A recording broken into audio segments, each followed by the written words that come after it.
The Springfield community is grieving the loss of 14-year-old Amari Marshall Woodard tonight, and schools are now working to help students cope after he drowned during a field trip to High Meadow in North Granby, Connecticut. The director of the town's health district was scheduled to conduct a full inspection of High Meadow today. That inspection would cover things like water quality in the pool, as well as if there's appropriate safety equipment present.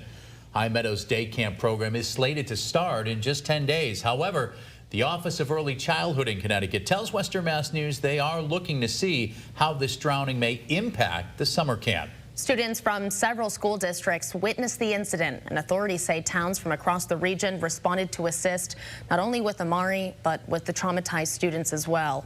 In fact, a Western Mass News viewer shared this photo that they say was taken minutes before the drowning. You can see just how many students were in attendance and in the pool. Western Mass News reporter Reagan Lockery now joins us live in Springfield with what warning signs you should look out for should your children witness a traumatizing incident. Reagan.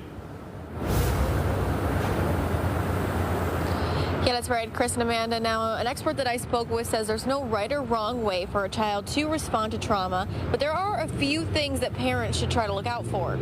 Amari Marshall Woodard was on a school field trip to High Meadow Day Camp in Granby, Connecticut Tuesday when the 14-year-old drowned. That tragedy happened right in front of dozens of middle school-aged children. The Hampden County Sheriff's Office released a statement saying they have dispatched 3 members of their emotional support division to Amari's school, specifically trained to help students, teachers, and staff process grief following a traumatic event. On Friday, Western Mass News spoke with a behavioral health clinician about what parents should expect to see at home. Trauma happens when something occurs that takes away a child's ability to cope, right? It's something that happens that goes beyond their ability to understand and cope with what they witness or what they experience.